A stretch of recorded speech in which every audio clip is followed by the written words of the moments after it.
mais um vídeo ajudando Apaixonados pela Cruz. Sou Alexandre Oliveira. Nós queremos trazer para o teu coração mais uma reflexão dessa série de milagres de Jesus que nós estamos trazendo aqui. A partir do Evangelho segundo escreveu Marcos, no capítulo 2, verso número 1, diz assim: chegando de novo em Cafarnaum, depois de alguns dias, o povo ficou sabendo que ele estava em casa. E foram tantos os que se aglomeraram ali que já não havia lugar nem à porta, e lhes pregava a palavra. E vieram trazer-lhe um paralítico carregado por 4 homens.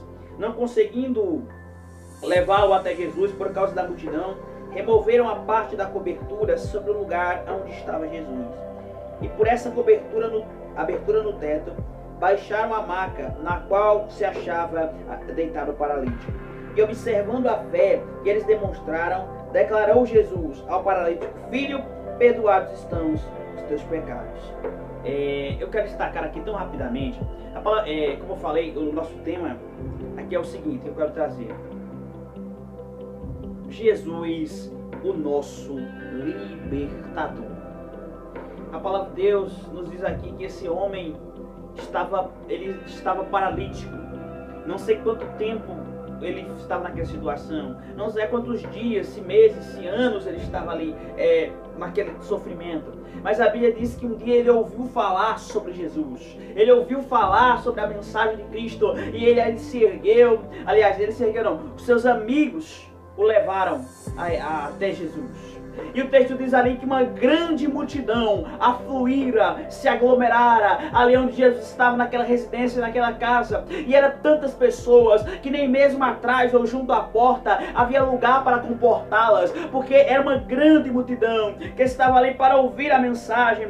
O texto diz aqui em Marcos, no capítulo de número 1, versículo de número 33, Marcos 1:33 diz: e assim a cidade inteira se aglomerou à porta da casa, e Jesus curou a muitos de várias enfermidades, bem como expulsou diversos demônios. Entretanto, não permitia que os demônios falassem, pois ele sabia quem ele era. Veja que Jesus aqui, em outro momento, Jesus curou diversos enfermos, muitos doentes. Com certeza essa fama se espalhou, com certeza vários ouviram falar sobre isso, e dentre esses, os amigos deste homem, cuja palavra do Senhor diz que eles olharam para aquele homem e o levantaram. Aqueles homens foram os pés dele, porque ele não podia, aquele homem era paralítico, não podia andar. Aqueles homens foram as mãos dele, porque o ajudaram a chegar até Jesus. Aqueles homens, nós podemos dizer também que foram a boca deles, porque eles foram quem levaram até Jesus, e que assumiram aquela causa. Então nós podemos dizer que esses homens, em certo sentido, eles foram intercessores. Eles sentiram a dor daquele homem, eles sentiram a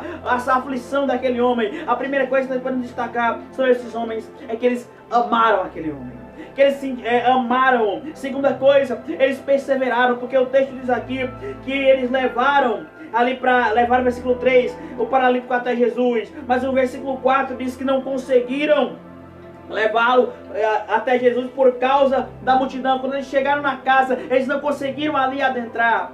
E o texto diz que diante daquilo eles poderiam ter desistido, eles poderiam ter voltado, eles poderiam ter recuado, eles poderiam ter dito: olha, a gente já fez tudo o que a gente podia, vamos voltar. Mas o texto diz que não. O texto diz que eles perseveraram, porque quando eles viram que a multidão não abria espaço para eles passarem, o texto diz aqui também que nós podemos dizer que eles foram ousados, porque quando eles viram que não poderiam atravessar aquela grande multidão, eles subiram ao eirado, ao telhado daquela casa, e por meio talvez de uma escada, não sei, eles subiram aquele homem. Imagina o esforço que eles tiveram para levantar aquele homem, colocar ele em cima daquela casa. Eles foram ousados, mas o texto diz ainda que eles tiveram fé, porquanto eles começaram a destelhar aquela casa, aquele imóvel, para ali descer aquele homem até Jesus, talvez por meio de cordas, o texto não diz. Então eles descem aquele paralítico até o encontro de Jesus. O versículo 5 diz: e observando a fé que demonstravam, declarou Jesus àquele homem: filho, perdoados estão os teus pecados. Observe, querido, que esses homens, eles foram usados, de certa forma, eles deixaram-se ser usados para que através dele aquele homem fosse abençoado. Será que nós temos sido amigos, amigas, que temos conduzido pessoas a Cristo? Será que nós temos nos achegado perto daqueles que nós conhecemos que estão sofrendo? Nós precisamos, como cristãos, sentir a dor do outro, como cristãos levar a palavra para o outro, como cristãos orar, se for possível. Aqueles homens levaram aquelas pessoas, aquele homem paralítico até Jesus. E agora o texto diz o seguinte, que Jesus olhou para ele, versículo 5, e disse: filho, perdoados estão os teus pecados. Jesus enxergou naquele homem que antes da cura física, ele precisava da libertação interior, ele precisava receber o perdão dos seus pecados. Irmão, não há nada mais terrível, mais maligno do que o pecado, porque o pecado promete libertar e aprisiona, ele promete alegria e traz tristeza, ele promete vida e traz a morte. A Bíblia diz que o salário do pecado é a morte, mas o dom de Deus é a vida. E eu percebo que aquele homem, ele estava ali, diz o texto, que Jesus, antes de o curá-lo, ele olhou para ele, e a Bíblia nos diz o seguinte, lá em Isaías, é muito interessante isso aqui, Isaías, no capítulo 59, versículo 1 diz: não, o braço forte de Deus não está encolhido para que não possa alcançar-nos com salvação, nem o seu ouvido está tampado para que não possa ouvir. No entanto, as vossas maldades fazem separação entre vós e o vosso Deus, e os vossos pecados nublaram e esconderam a face de vós. Por isso o Senhor não lhes dá ouvido. Observe que o pecado nos separa de Deus, o pecado nos distancia de Deus. A palavra do Senhor diz em Provérbios 28:13: o que encobre as suas transgressões jamais prosperará, mas o que as confessa e as deixa, esse alcançará misericórdia. Observe agora que esse homem foi levado até Jesus. Ele é colocado diante de Jesus. No Salmo 32, o salmista diz: enquanto calei, os meus ossos envelheceram, o meu humor, a minha alegria se tornou em sequidão de estio. E aí o texto vai dizer o seguinte aqui, que aquele homem agora, Jesus olha para ele e diz: filho, perdoados estão os teus pecados. Jesus olhou para aquele homem e apesar do pecado, apesar do passado, Jesus quando olha para ele, ele conhecia o passado, conhecia o presente, conhecia o futuro daquele homem. Jesus conhecia as noites de choro, Jesus conhecia os problemas e as crises interiores que ele tinha por consequência do pecado. E Jesus olha para aquele homem e chama ele de filho. Você pode estar hoje escutando essa mensagem e pode ser que você esteja distante de Deus, pode ser que você esteja enfermo também, mas talvez a sua maior necessidade hoje, antes da cura física, seja receber o perdão de Deus, porque o perdão nos cura, o perdão de Deus nos liberta, o perdão de Deus nos transforma, o perdão de Deus nos limpa, o perdão de Deus nos coloca de pé. O pecado nos separa, o pecado muitas vezes nos faz sentir-nos envergonhados na presença de Deus, mas o perdão de Deus nos cura, o perdão de Deus nos liberta. A palavra do Senhor diz em Isaías 55: ouvi-me e a vossa alma viverá. A palavra diz: deixe o iníquo, em Isaías 55, o iníquo seus pensamentos maus e converta-se ao Senhor, que é rico em perdoar. Ele é rico em perdoar, porque os meus pensamentos não são os vossos pensamentos, diz o Senhor, e os meus planos não são os vossos planos. Assim como a terra é mais alta que os céus, assim os pensamentos de Deus são mais altos que os nossos, assim os caminhos de Deus são mais altos que os nossos. Deus tem projetos para nós. A palavra diz: buscar-me-eis, me achareis quando buscar de todo o vosso coração. Então aquele homem se voltou para Deus. E o texto diz que Jesus primeiro chamou ele de filho. Ele disse: filho, perdoados estão os teus pecados. E os teus pecados. E naquele momento os mestres da lei que ali estavam disseram: olha, ele blasfema. Olha o que ele disse no versículo 8. Versículo 8. E imediatamente percebeu Jesus em seu espírito que aqueles homens estavam urdindo e questionando em seus corações.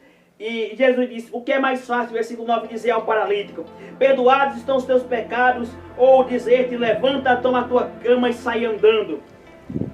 Versículo 10: todavia, para que saibais que o Filho do Homem tem autoridade para perdoar pecados, dirigiu-se ao paralítico. Versículo 11: e ordenou: levanta-te, toma a tua maca e anda. E ele se levantou no mesmo instante, tomando a sua maca, saiu andando à frente de todos. E todos estupefatos diziam: hoje nós vimos prodígios, hoje nós vimos maravilhas. Deus é um Deus de prodígios, Deus é um Deus de maravilhas. Irmão, aquele povo, aqueles homens que estavam ali disseram: olha, não pode perdoar pecado, somente Deus, porque ele, no orgulho deles, eles na prepotência deles, não enxergaram a Jesus como Filho de Deus. Pensaram que Jesus era um impostor, mas não, Jesus era Deus.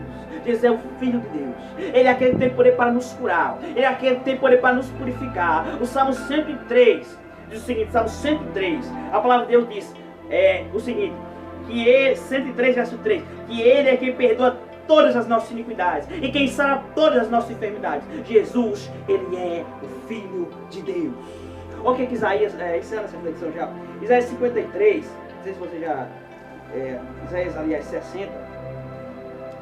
Isaías, capítulo número 60 e 61, ele diz: Eis que o Espírito de Deus, o soberano, está sobre mim, porque o Senhor me ungiu para anunciar a boa nova aos pobres, enviou-me para cuidar dos que estão com o coração quebrantado e para proclamar a liberdade aos cativos e a libertação do mundo das trevas aos prisioneiros de escuridão, para anunciar a todos o ano aceitável de Deus e o dia da vingança do nosso Deus, para consolar os que andam tristes e a dar a todos os que estão de luto e amargurados em Sião uma linda coroa, em vez de cinzas, óleo de alegria, em vez de pranto, um manto festivo de louvor. Em lugar de meu espírito abatido, eles serão chamados carvalhais de justiça, plantados por Deus, para a manifestação do esplendor da sua glória. Então este é o Deus que nós servimos. É o Deus que liberta o cativo. É o Deus que liberta o enfermo. É o Deus que põe de pé o paralítico. É o Deus que tem o poder para perdoar os nossos pecados. É o Deus que pode te curar interiormente. E é o Deus que pode te curar exteriormente. E esse é o nosso Deus. Que ele aplique essa reflexão ao seu coração. Deixe seu like, se inscreva no canal, compartilhe com seus amigos. Nos ajude a alcançar mais vidas para a glória de Deus. Fique com Deus e até a próxima.